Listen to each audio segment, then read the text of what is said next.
Salut à tous, j'espère que vous allez bien. Dans cette vidéo, je vous présente l'expérience que j'ai eue quand j'ai eu l'opportunité de visiter aux États-Unis 4 stades de MLB, de baseball, et l'expérience mémorable que ça a été.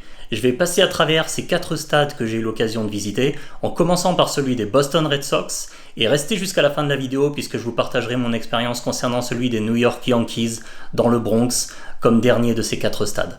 Donc tout d'abord, mon expérience visitant le stade des Boston Red Sox. Donc il est situé à Fenway Park, qui est dans le quartier de Fenway, qui est un petit peu au sud du centre-ville de Boston.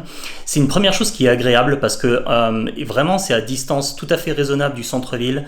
Parfois il y a des stades de baseball en MLB qui sont très loin du centre-ville, dans des immenses parkings tout autour. Et là c'est clairement pas le cas. On est plutôt dans un quartier qui est typique, qui est vraiment juste dans la banlieue proche. Et ce qu'on ressent tout de suite vis-à-vis de Fenway, c'est la magnifique ambiance vintage. Il y a un côté très old school. C'est le plus vieux stade de baseball de MLB. Il date d'avril 1912, ce qui est quand même assez incroyable. D'ailleurs, une anecdote que je trouve particulièrement intéressante, c'est qu'il a ouvert 5 jours après le naufrage du Titanic. Ça en dit long sur le fait qu'il existe depuis longtemps. Et effectivement, il y a une ambiance vintage qui vous prend parce qu'elle est très particulière dans ce stade-là. Vous ressentez vraiment le côté historique du stade. D'un point de vue des rues qui sont autour du stade également, vous avez des shops pour de la nourriture et des boissons qui aussi laissent un côté old school qui est agréable. Et puis une fois que vous êtes dans le stade, alors il est connu pour 2 particularités. Tout d'abord le Green Monster, donc ce haut mur qui est situé dans le champ gauche, dans le left field, et qui représente à la fois un avantage comme un inconvénient pour les sluggers qui ont de la puissance à la batte. Et le deuxième aspect pour lequel le stade est connu, ça va être le porche qui est très court en champ droit, en right field, et qui va représenter une possibilité de home runs supplémentaire pour les joueurs ayant de la puissance. D'ailleurs, en aparté, pour ma part, c'est une des choses que j'adore concernant le baseball et les stades aux États-Unis, c'est le fait que chaque stade est unique et a des dimensions particulières. Je trouve ça vraiment très intéressant et captivant parce que ça permet vraiment de voir différentes manières d'appréhender le terrain, le jeu, et également ça induit une stratégie qui est différente dans certains cas. Pour ma part, j'étais très bien placé puisque j'étais au niveau de la première base environ dans le stade, donc avec vraiment une bonne vue. Ça devait être vers 2017-2018 que j'y étais. C'était un match contre les Orioles. Manny Machado était déjà présent en infield à l'époque aux Orioles. C'était avant qu'il aille par la suite au San Diego Padres pour signer un contrat important là-bas. Et pour les Boston Red Sox, je me souviens que c'était Jon Lester, qui était probablement leur numéro 2 comme pitcher dans la rotation, qui pitchait pour eux. C'était vraiment un très bon match. Les Orioles avaient gagné de peu par un score peut-être de 5-3, quelque chose comme ça. Et effectivement, je vous disais que j'étais bien placé. En revanche, il y a un inconvénient dans ces stades qui sont vétustes, qui sont assez vieux, c'est que parfois il y a des poteaux qui peuvent restreindre le champ de vision des spectateurs qui se situent potentiellement des fois juste derrière. Donc je me souviens qu'il y avait des gens qui étaient pas très loin de moi et qui avaient un petit peu cet inconvénient-là. Donc ça c'est un des seuls soucis. Ils ont rénové le stade naturellement au fur et à mesure des décennies pour améliorer les choses, mais il reste quand même ces stigmates du passé et ces certaines failles qu'on peut observer. Mais vraiment, de manière générale, pour résumer, expérience mémorable, magnifique stade, sentiment old school et vintage, et j'ai vraiment adoré cette expérience. Maintenant, passons au deuxième stade que j'ai visité. Le second stade sur lequel je vais vous donner un retour d'expérience, c'est celui des Washington Nationals, à Washington DC, la capitale. J'ai eu franchement une très bonne expérience de ce stade-là. J'y étais vers 2018 pour voir un match des Nats. C'est un stade de 41 000 places, donc quand même relativement grand et spacieux, et qui a été créé en 2008. D'ailleurs, lorsque le stade a été inauguré pour le premier match des Nationals, Ryan Zimmerman, leur third baseman à l'époque, et un de leurs joueurs majeurs, avait signé un walk-off home run dans le 9e inning pour remporter ce match contre les Braves. C'était un moment assez iconique pour l'ouverture du stade. Mais donc j'y étais vers 2018. De mémoire, c'était aussi un match contre les Braves. Et donc c'est un grand stade, moderne, avec une bonne ambiance. On sent d'un point de vue du public quand même un côté assez entre politique et pique-nique, je dirais. Politique puisque bien entendu Washington DC, il y a beaucoup de personnes qui travaillent dans l'administration publique, dans différentes branches de l'administration américaine, dans des ONG aussi, dans différentes institutions. Et puis pique-nique, pourquoi? Parce qu'il y a un côté quand même détente et assez relax, notamment dans l'outfield. D'ailleurs, au passage, une caractéristique très sympa de ce stade, ce sont ces cerisiers en fleurs roses au printemps. Alors, j'y étais pas sur la saison du printemps pour ma part, de mémoire, je crois que c'était plutôt vers août-septembre. Mais effectivement, au printemps, vous avez tous les cerisiers dans l'outfield, notamment sur la partie left field, qui fleurissent et qui sont un rappel à l'ensemble des cerisiers que vous avez dans Washington DC, près de la rivière du Potomac, qui sont vraiment un symbole et un emblème de la ville. Donc c'est quelque chose de particulièrement joli. J'avais eu de manière générale une bonne expérience sur ce stade-là. Je dirais pas que c'était mémorable ou incroyable puisque c'est un stade relativement récent, mais quand même globalement c'était sympa. Et un des avantages, un des côtés positifs, c'est le fait qu'il soit vraiment à proximité du centre-ville. Vous avez en fait à marcher un petit peu depuis l'endroit où il y a le Capitole et la Maison Blanche, donc vraiment le centre névralgique du pouvoir aux États-Unis. Vous avez un petit peu donc effectivement à marcher, je crois que c'était 15-20 minutes, quelque chose comme ça. Et puis vous arrivez au stade qui est assez ouvert d'ailleurs d'un point de vue de l'outfield et qui donne une bonne vue sur les gratte-ciel, une vue clairement urbaine là-bas. Donc globalement, pour me résumer, une bonne expérience d'un bon stade, pas exceptionnel, mais franchement c'était plutôt bien. Le troisième stade que j'ai eu l'occasion de visiter, c'est Angel Stadium, donc à Los Angeles, dans le sud-est de LA, à Anaheim précisément comme ville, qui était une bonne expérience aussi, mais des 4 stades que j'ai eu l'occasion et l'opportunité de visiter, c'était le moins bien, je le dirais de cette manière-là. Tout d'abord, donc Anaheim, où est-ce que ça se situe? Donc c'est au sud-est de Los Angeles, c'est en fait à bonne distance du centre-ville de LA. Les gens vont rarement à Los Angeles, même pour les gens qui habitent là-bas. C'est dû à la distance. C'est une banlieue qui est en fait vraiment assez riche. Il y a Anaheim et il y a Irvine juste à côté. C'est 2 villes où il y a beaucoup d'entreprises, beaucoup de grandes corporations et franchement c'est assez riche et assez cossu. L'inconvénient du stade, je dirais qu'il y en a 2.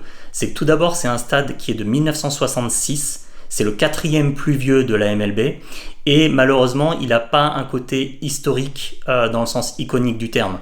C'est un stade qui commence à être un petit peu démodé et vétuste dans ses installations et son infrastructure. On peut le constater quand on est sur place.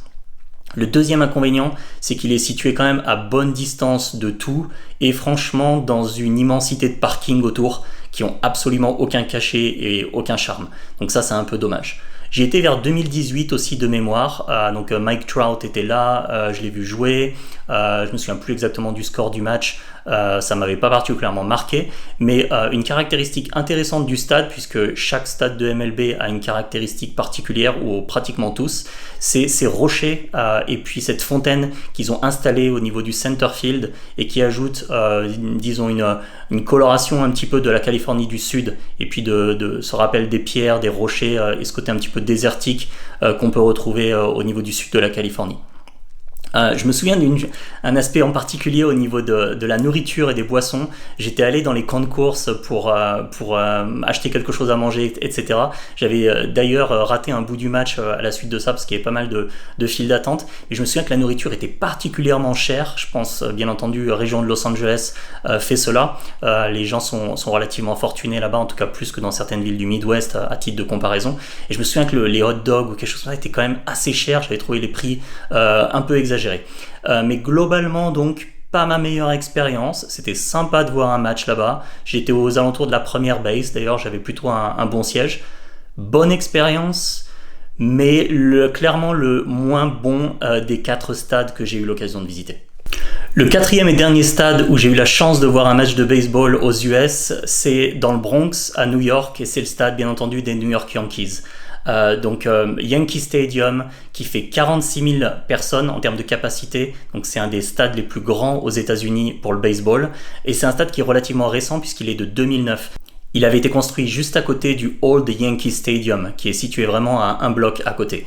J'avais eu une bonne expérience. Franchement, la première chose qui est marquante quand vous arrivez à Yankee Stadium, c'est que c'est vraiment un très grand stade. C'est vraiment immense. On a l'impression d'une cathédrale du baseball aux dimensions industrielles. C'est vraiment l'impression que ça donne. Beaucoup plus grand que Fenway Park. Vraiment, je me souviens bien de la différence marquée entre les deux stades où Fenway Park pour les Boston Red Sox est beaucoup plus petit, historique et vintage et old school, alors que Yankee Stadium, vous êtes sur des dimensions plus grandes, plus industrielles, avec un peu moins de cachet historique nécessairement, mais c'est un stade plus moderne. J'étais bien placé, j'étais vers la 3e base, un petit peu en hauteur.